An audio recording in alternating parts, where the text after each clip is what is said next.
Class 7 lesson number 8 ईश्वर से अनुराग। आज का हमारा टॉपिक है बाबा गुरु नानक देव।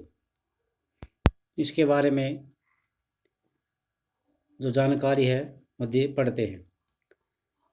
कल हमने कबीर के बारे में पढ़ा था। तो कबीर और बाबा गुरु नानक देव के बारे में कंपैरिजन में ये है कि कबीर के बारे में हमें कम जानकारी थी। कबीर के बारे में, जन्म के बारे में भी हम स्पष्ट नहीं कर पाए। 15वीं शताब्दी में था या 16वीं शताब्दी में।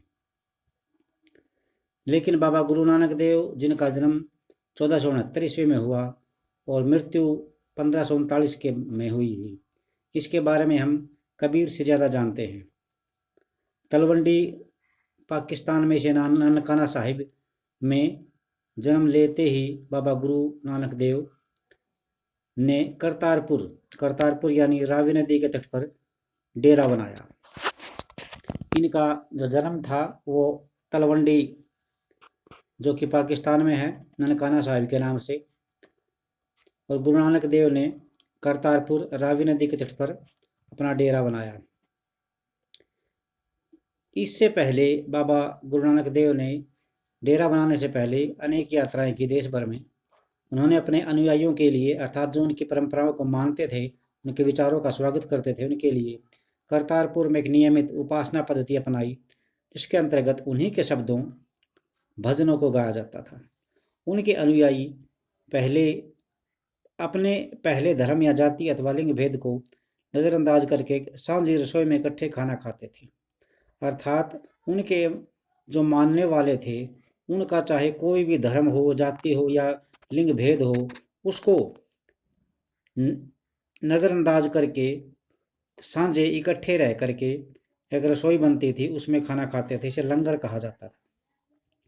बाबा गुरु नानक ने उपासना और धार्मिक कार्यों के लिए जो जगह नियुक्त की थी उसे धर्मशाला कहा जाता था। आजकल इसे हम गुरुद्वारा कहते हैं। 1539 में अपनी मृत्यु के पहले बाबा गुरु नानक देव ने अपने अनुयायी को अपना उत्तराधिकारी चुना। अर्थात मेरी मृत्यु के बाद इस डेरे को कौन संभालेगा, अपना उत्तराधिकारी चुना, और उसका नाम था लहना सिंह। लेकिन ये गुरु अंगद के नाम से जाने जाते थे। इनकी जो प्रसिद्धि थी गुरु अंगद के नाम से थी। गुरु अंगद नाम का महत्व यह था कि गुरु अंगद बाबा गुरु नानक के ही अंग माने गए, इसलिए इनको अंगद कहा गया। बाबा गुरु नानक के ही अंग माने गए। गुरु नानक ने बाबा गुरु नानक की रचनाओं का संग्रह किया और उस संग्रह में अपनी कृतियां भी जोड़ दी।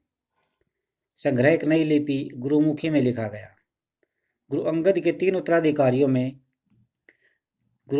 तीनों जो उत्तराधिकारी थे, अर्थात इनके बाद जिन्होंने राजगद्दी या उत्तराधिकार का पद संभाला, उन्होंने अपनी रचनाएं नानक के नाम से लिखी। इन सभी का संग्रह गुरु अर्जुन ने 1604 में किया था। इस संग्रह में शेख फरीद, संत कबीर, भगत नामदेव और गुरु तेग बहादुर जैसे सूफियों, संतों और गुरुओं की वाणी जोड़ी गई। 1706 में इस वृहत संग्रह को गुरु तेग बहादुर के पुत्र व उत्तराधिकारी गुरु गोबिंद सिंह ने प्रमाणित किया। आज इस संग्रह को सिखों के पवित्र ग्रंथ गुरु ग्रंथ साहिब के रूप में जाना जाता है। 16वीं शताब्दी में बाबा गुरु नानक के उत्तराधिकारियों के नेतृत्व में उनके अनुयायियों की संख्या का विस्तार हुआ। अर्थात उनके जो विचारों को मानने वाले थे, उनके भगत थे, उनकी संख्या में काफ़ी वृद्धि हुई। ये अनुयायी कई जातियों के थे, परंतु इनमें व्यापारी, किसान, शिल्पकार ज़्यादा थे। इसकी वजह यह होती है कि बाबा गुरु नानक इस बात पर बल दिया करते थे कि उनके अनुयायी गृहस्थ हों और उपयोगी व उत्पादक पेशों से जुड़े हों। अनुयायियों से यह भी आशा की जाती थी कि वे नए समुदाय, नए सामान्य कोष में योगदान करें। 17वीं शताब्दी के प्रारंभ में केंद्रीय गुरुद्वारा हरमंदिर साहिब, जिसको हम स्वर्ण मंदिर के नाम से जानते हैं, के आसपास रामदासपुर शहर विकसित होने लगा। प्रशासन में यह वस्तुतः स्वायत्त था। आधुनिक इतिहासकार इस युग के सिख समुदाय को राज्य के अंतर्गत मानते हैं। मुगल सम्राट जहांगीर ने इस समुदाय को एक संभावित खतरा माना था। उन्होंने 1606 में गुरु अर्जुन देव को मृत्युदंड देने का आदेश दिया। 17वीं शताब्दी में सिख आंदोलन का राजनीतिक कड़ शुरू हो गया। इसका दूरगामी परिणाम यह हुआ कि 1699 में गुरु गोविंद सिंह ने खालसा की संस्था का निर्माण किया।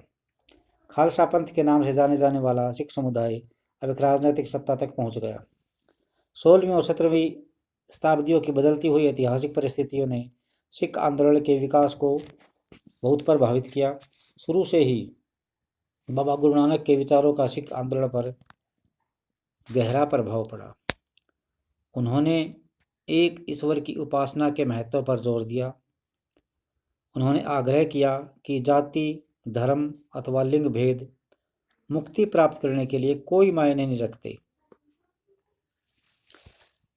उनके लिए मुक्ति किसी निष्क्रिय आनंद की स्थिति नहीं थी, बल्कि सक्रिय जीवन व्यतीत करने के साथ साथ सामाजिक प्रतिबद्धता की निरंतर कोशिशों में ही छिपी हुई थी। अर्थात जो मुक्ति है वो हम समाज में रहते हुए अपने जो दैनिक कार्यों को करते रहे और इसके प्रति हमारा समर्पण भाव हो, बस यही मुक्ति है।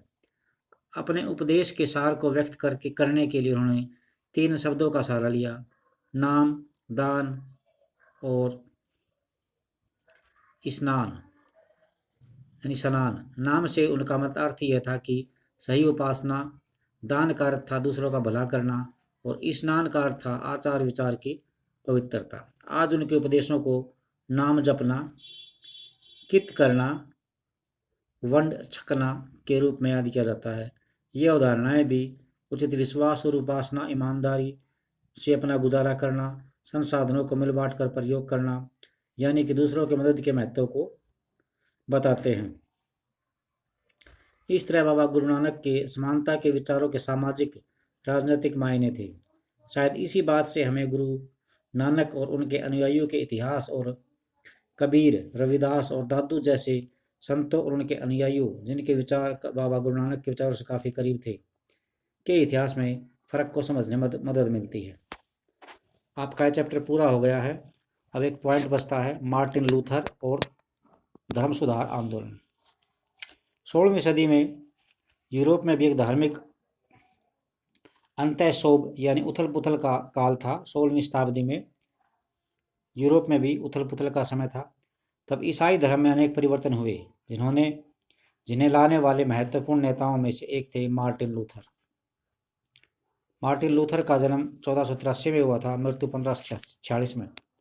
लूथर ने जब यह महसूस किया कि रोमन कैथोलिक चर्च के अनेक आचार व्यवहार बाइबल की शिक्षाओं के विरुद्ध है, तो लूथर ने लैटिन भाषा की बजाय आम लोगों की भाषा के प्रयोग को प्रोत्साहन दिया और बाइबल का जर्मन भाषा में अनुवाद कर दिया। वे दंड मोचन की उस प्रथा के घोर विरोधी थे जिसके अंतर्गत पाप कर्मों को क्षमा करने के लिए चर्च को दान दिया जाता था। छापे खाने के बढ़ते प्रयोग से उनकी रचनाओं का व्यापक रूप से प्रचार प्रसार हुआ। अनेक प्रोटेस्टेंट ईसाई संप्रदाय अपना उद्भव लूथर की शिक्षाओं में ही खोजते हैं।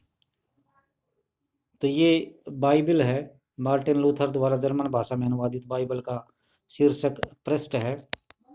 इसमें मेन बात यही थी कि जो कैथोलिक चर्च के जो अनेक रूल रेगुलेशन थे वे बाइबल की शिक्षाओं के विरुद्ध थे और इसी के खिलाफ लूथर ने आवाज़ उठाई थी और धर्म के मामले में सुधार किए थे। तो इसी के साथ आपका चैप्टर पूरा होता है। कल आपको इसके क्वेश्चन आंसर लिखने हैं। थैंक्स।